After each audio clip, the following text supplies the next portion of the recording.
Today's episode is brought to you by Mazars. SoundCartel.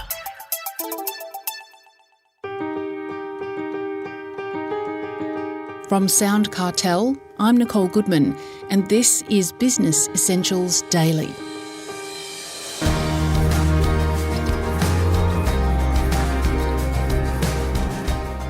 Are you ready to court controversy?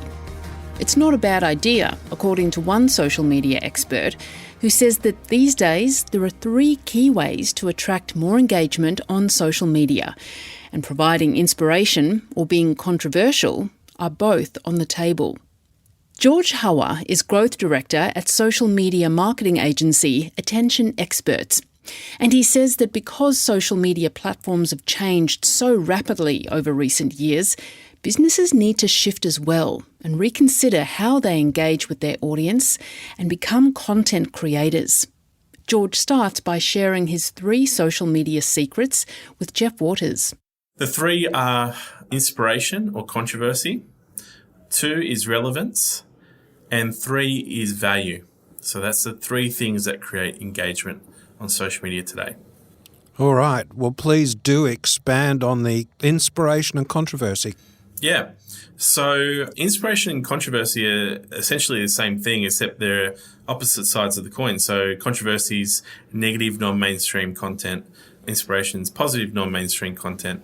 So how they're similar is that they actually create engagement through getting people's interest and attention. Through controversy, for example, where something that may not be expected to happen, that's probably a negative impact on someone, is talked about. A lot of politicians use that to their benefit on social media. There was one in the US a couple of years ago that was quite adamant on using that quite a bit, and it was quite engaging for him, and it worked. Yes. And then there's positive non-mainstream content, which is inspirational. So if you're a business and you're using environmental practices that might not be mainstream and they're your point of difference, then that's something you can talk about. Or if you have an inspiring story in your business or customer journey, that's something that you could talk about. So a lot of people in business usually use a story that brings them to having that business in the first place that's inspirational or unique. Does controversial really work for small business or businesses? Well, I always advise small businesses to steer clear of controversy. However, larger companies tend to go down the route of controversy at times. You've seen businesses such as Dove soap, so Unilever, and some other brands around that whole area using it around, women's health, women's rights. I've seen Gillette also talk about taking a position on the men and their sort of consideration for their bodies as well. So some things that could be considered controversial and political in some cases. So if it involves politics or religion or something like that, it tends to, rub people up sometimes the wrong way or positively. And obviously they've made a calculated guess on it, and it can often pull off for them. But sometimes it doesn't. I think with Gillette and their campaign, which was not long ago, a couple of years ago, it did pull off not so great for them, and it was controversial in the fact they ended up in the papers. But any PR is good PR, right? So sometimes that is a goal of theirs. So are you talking about companies getting behind causes? Yes. And then talking about those causes in their social media? Yeah, social media and their overall marketing strategy. It's like a position that they want to take, and they make it clear that this is the position they have. So could an example be for a small business in a suburban area that has a polluted creek in it, that perhaps that business could start talking about the polluted creek and the need to clean it up? Is that an example? Yeah, it would be, especially if it's in conflict with what the local council or local authorities is feeling about the subject. That would be considered controversial because it has resistance. Now, you've been using a term that I really need you to define for me, and that is non-mainstream content. What do you mean by that? Well, it's not something you would hear about every day, so it is not regular to talk about it. So mainstream content would be something like, climate change is quite controversial, but it is mainstream. It is now considered mainstream. But someone taking a position on climate change that is a little bit outside of what's been talked about could be seen as controversial. So moving on to the second way, and you use the term relevance. What do you mean by that? Yes, so what's really important today is how relevant your content is in terms of time. The news cycle today, on average, changes every 2 weeks.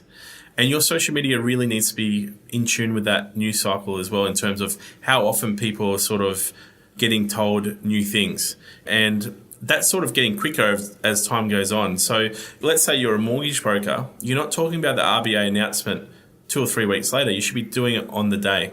And you should be the person that is giving that information as it's coming out. So whatever you're putting up on social media, you need to make sure it's current and it's relevant. I hear a lot of businesses, what they are often doing wrong is they're planning their content calendars out a month or a quarter in advance, or I've heard up to 6 months or a year in advance. That content is going to become irrelevant eventually, and you're going to have to change it out. So you really want to make sure that your content is not planned for more than 2 weeks in advance, because that way you can make sure your content is always relevant. Some people might feel a bit perturbed or a bit reluctant, I suppose, to enter these controversial and up-to-date political comments, you know. It sounds like you want, or you're suggesting for small business to be more reactive to the news. What would you say to somebody who was cautious about this sort of approach? Yeah, I understand. Look, the viewpoint you've got to take with social media, especially how it's being used today as not a novelty tool anymore, but a content consumption tool, is on social media, you are a media organisation first. When you're a business portraying yourself, you've got to see yourself as a media organisation. You're actually putting information out there that people need to consume. So you can't always just talk about your product. You can't always just talk about buy this or buy that. You've also got to give away something that is valuable in information to people that perhaps they haven't heard before, or is a unique angle on what they've heard before, for them to actually engage with you.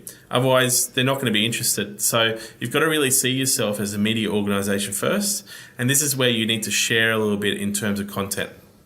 All right. So, George, what's number 3? What's the third main way that businesses can attract engagement on social media? Yeah, so it's adding value. So being as valuable as possible. What I normally say to small businesses is there's no such thing as IP anymore, intellectual property. I can find out anything that anyone's doing on Google, but the chances are no one's going to copy you because they can't do it the way you can. So you need to be able to give away everything, all your knowledge, everything that you know about a subject, and give it away online. And that way people can see you as a thought leader in your space, and they're going to be asking you questions about that subject rather than someone else. And that's probably the most important one out of the 3 that we talked about with engagement, is thought leadership and giving away a lot of value. Can you give us some examples? Yeah, so let's say you're a baker, and you own a bakery in Melbourne, and you've been doing the trade now for 15 years. You're not going to just be promoting your latest specials and, come down to the bakery and buy a custard tart or whatever. You're going to be talking to people about the recipes, what goes into it, how is it done, the processes, the hours that you're doing in terms of your role, and what makes your product special or different to anyone else. Another example is, ourselves, attention experts. We give away everything. Like, anyone can ask me any question about social media and I will answer it. I don't have a problem giving away anything that I know about. So it's really about being that person that is going to give away as much knowledge as possible. People might fear that this would have an impact on their bottom line, though, giving away information for free. Yeah, that hasn't been my experience, and I can understand that, and it's quite counterintuitive to what I'm saying, but people very unlikely will copy you. If anyone wants to go and start their own social media agency, good luck to them. It's very hard to do. No one has the genuine spirit of yourself when you're giving away this information. So don't be reluctant to do it. No one's going to copy you. It's very unlikely that's going to happen. So if I followed your advice on all of this as a small business, what would be the results? What's the objective here? The objective is to get to a return on investment. Everything needs to deliver a return. So you're really looking for acquisition of a lead or a sale or inquiry. But with engagement, now that we're talking about engagement, what you're trying to acquire at engagement stage is databases. Databases is the asset of social media. When I talk about databases, every user on social media has an 11-digit ID number that's unique to them. I'm not known as George, you're not known as Jeff. We're known as 11-digit ID numbers for Facebook, Instagram, or LinkedIn. You can actually collect these ID numbers like you can collect email addresses. And then we can show your product again to them in future over and over and over again, so we can create more touch points with that user. And what we know is it takes about 20 to 25 touch points with someone before they actually think about doing something valuable with your brand. So you need to consider that no one's going to drop everything they're doing once they see you once and go and buy or do whatever you want them to do.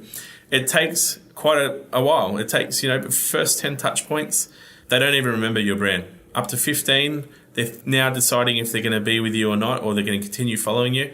And up to 25, they're deciding if they're going to do something valuable with you. So you've got to consider that there is a bit of a journey you've got to go on with these audiences, and it can take up to 6 to 9 months to actually convert someone on average from the moment they discover you to the time of value exchange. So the result you're trying to go for is really these databases of users that you can cultivate so that you get them warm enough that they actually end up reaching out to you, or they end up buying that product or coming into your store.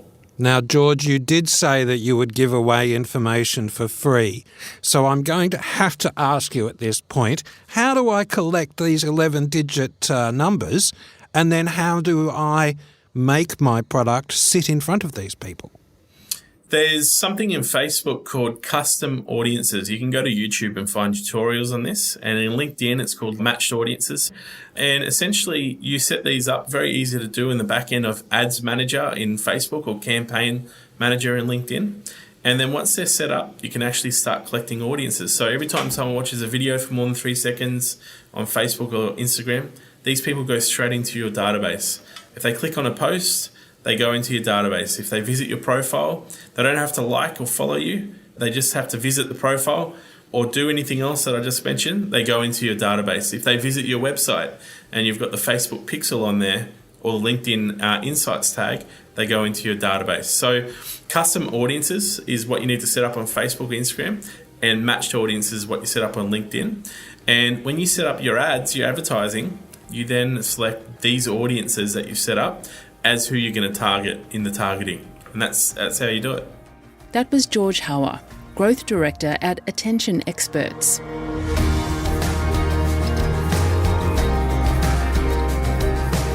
This episode of Business Essentials Daily is produced by the team at SoundCartel. Thanks for listening. I'm Nicole Goodman. We'll bring you more Be Daily tomorrow. Follow at BE Daily Podcast across social media and head to bedaily.com.au for more from the Business Essentials Daily podcast. SoundCartel. This episode was brought to you by Mazars. To find out more, visit mazars.com.au. That's mazars.com.au.